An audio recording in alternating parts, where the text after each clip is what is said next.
Hi friends, welcome to Haris home food. இன்றைக்கி வந்து டேஸ்டியான சுவையான வெண்டைக்காய் கறி எப்படி செய்யலாம்னு சொல்லி தர போகிறேன். இது டிஃப்ரெண்ட்டாக இருக்கும். எப்பவுமே நம்ம ஒரே மாதிரி தானே வெண்டைக்காய் செய்வோம். இது வந்து கொஞ்சம் வித்தியாசமாக தயிர் போட்டு பண்ணுவோம். இது டபா ஸ்டைல்லையும் இருக்கும். இது இட்லி தோசைக்கு சிறு சிறு சாதத்துக்கும் இது ரொம்ப நல்லாவே இருக்கும். வாங்க இது எப்படி செய்யலாம்னு வீடியோக்குள்ளே போய் பார்க்கலாம். வீடியோக்குள்ளே போய் பார்க்கறதுக்கு முன்னாடி நம்மளுடைய சேனலை சப்ஸ்கிரைப் பண்ணாதவங்க சப்ஸ்கிரைப் பண்ணிக்கோங்க. தேங்க்யூ. நான் இன்றைக்கி ஒரு 1/4 கிலோ வெண்டைக்காய் நல்லா கழுவிட்டு வாஷ் பண்ணிவிட்டு நல்லா துணியில் நல்லா துடைச்சிட்டு நல்லா ஃபேன் காற்றுல ஆற வச்சுருக்கேன். இந்த மாதிரி நீங்களும் வந்து நல்லா வெண்டைக்காவை நல்லா துடைச்சி கழுவி ஆற வச்சுக்கோங்க. அப்போ தான் வந்து இந்த வெண்டைக்காய் வந்து கொல கொலன்னு இல்லாமல் நல்லா டேஸ்ட்டாக இருக்கும். இப்போ வாங்க இது எப்படி செய்யலான்னு பார்க்கலாம். ஒரு பேன் வச்சுக்கலாம். ஒரு பேன் வச்சுட்டு ஆயில் போட்டுக்கோங்க. ஆயில் சூடாட்டும். ஆயில் சூடானதும் நம்ம எடுத்து வச்சுருக்கிற வெண்டைக்காய் போட்டுடலாம். ஃபஸ்ட்டு எண்ணெயில் வந்து நல்லா வெண்டைக்காவை வந்து வதக்கி எடுத்துக்கலாம். அப்போ தான் வெண்டைக்காய் வந்து பிசு பிசுப்பு இல்லாமல் இருக்கும். இந்த மாதிரி வெண்டைக்காவை நல்லா வதக்கிக்கோங்க. ஒரு 1/4 டீஸ்பூன் மஞ்சள் தூள், கொஞ்சம் உப்பு போட்டுக்கோங்க.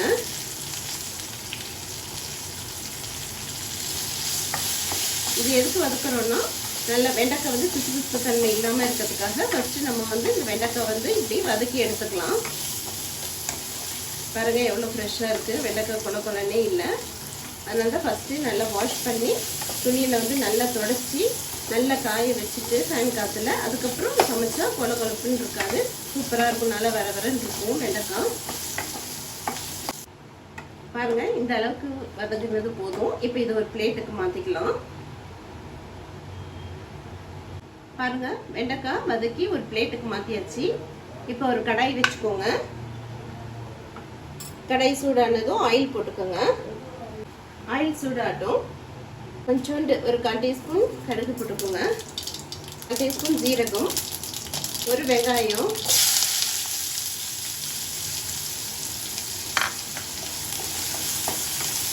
வெங்காயம் போட்டு நல்லா வதக்கிக்கோங்க.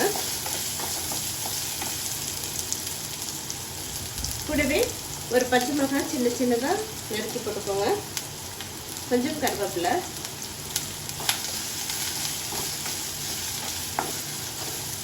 இப்போ வெண்டைக்காய்க்கு நம்ம ஒரு மசாலா அரைக்கணும். வாங்க இந்த வெங்காயம் வதங்கிறதுக்குள்ளே ஒரு மசாலா அரைச்சிக்கலாம். பாருங்கள் ஒரு மிக்ஸி ஜாரில் நான் இன்னைக்கு 1/4 கிலோ வெண்டைக்காய்னால கொஞ்சமாக ஒரு 1/4 டீஸ்பூன் சீரகம் போட்டுக்கோங்க.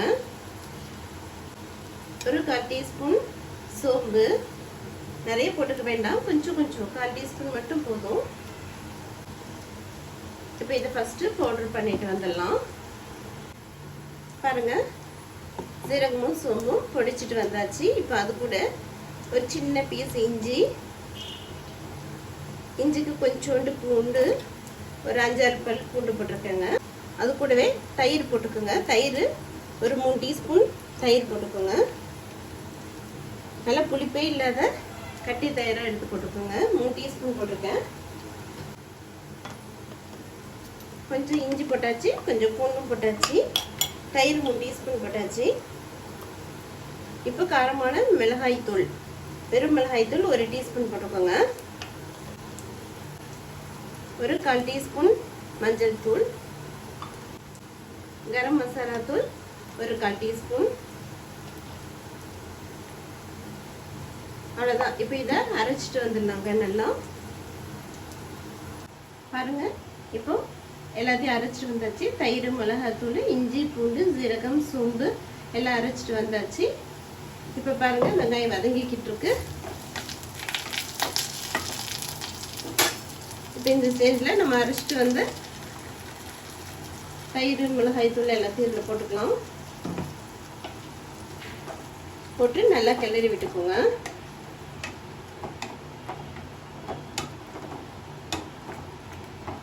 இஞ்சி பூண்டு எல்லாம் பச்சையாக தான் நம்ம போட்டிருக்கோம். அதனால கொஞ்சம் நல்லா வதங்கட்டும்.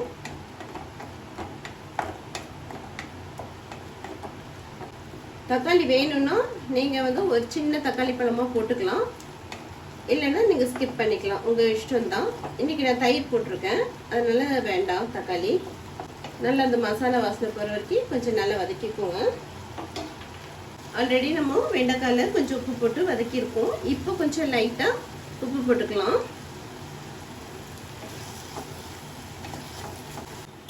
உங்களுக்கு கொஞ்சம் கலராக வேணும் அப்படின்னீங்கன்னா நீங்கள் வந்து 1/2 டீஸ்பூன் காஷ்மீரி மிளகாய் தூள் போட்டுக்கலாம்.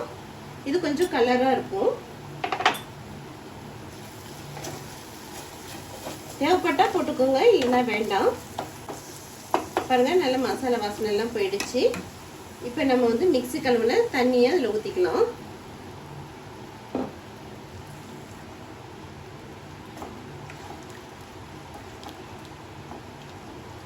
ஒரு 2-3 மினிட்ஸ் அப்படியே நல்லா கொதிக்கட்டும். கொதிச்சோடனே வெண்டைக்காய் போட்டுடலாம். இது ஈஸியாக இருக்குங்க. இது ஒரு 10 மினிட்ஸ்லேயே இந்த வெண்டைக்காய் கறி ரெடி பண்ணிடலாம். இது ஒரு டிஃப்ரெண்ட்டாக இருக்கும். உப்பு காரம் எல்லாம் செக் பண்ணிக்கோங்க. இப்போ ஒரு 5 மினிட்ஸ், ஒரு 2 மினிட்ஸ் போதும் கொதிக்கட்டும். மசாலா வாசனை போகிற வரைக்கும் கொதிக்கட்டும். பாருங்கள், நல்லா கொதிச்சிட்ருக்கு. எண்ணெய் பிரிஞ்சு வந்துடுச்சு, மசாலா வாசனையும் போயிடுச்சு. நீங்கள் வேணும்னா இதுக்கு 1/2 கிலோ வெண்டைக்காய் கூட, இதே அளவுக்கு நீங்கள் 1/2 கிலோ வெண்டைக்காய் கூட உங்களுக்கு கரெக்டாக தான் இருக்கும். இப்போ பாருங்கள், எடுத்து வச்சுருக்கிற வெண்டைக்காவை அதில் போட்டுக்கலாம். இந்த மாதிரி வதக்கி பண்ணும்போது வெண்டைக்காய் வந்து கொல கொலன்னு இல்லாமல் நல்லா இருக்குங்க. நல்லா மிக்ஸ் பண்ணி விட்டுக்கோங்க.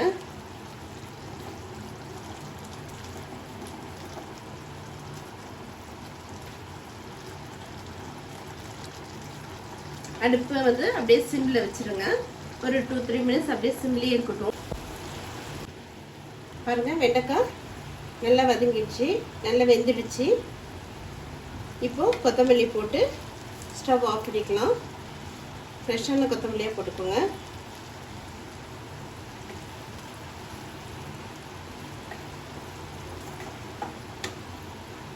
சூப்பராக வெண்டைக்காய் வெந்திருக்கு.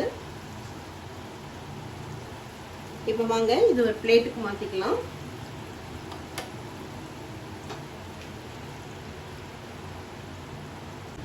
பாருங்க, சூப்பரான வெண்டைக்காய் மசாலா ரெடி ஆயிடுச்சு. இதே மாதிரி நீங்களும் சமைச்சு பாருங்க. இது வந்து இட்லி தோசைக்கு சுடு சுடு சாதத்துக்கும் இந்த வெண்டைக்காய் வந்து நல்லாயிருக்கும் இந்த சாப்பிட்றதுக்கு.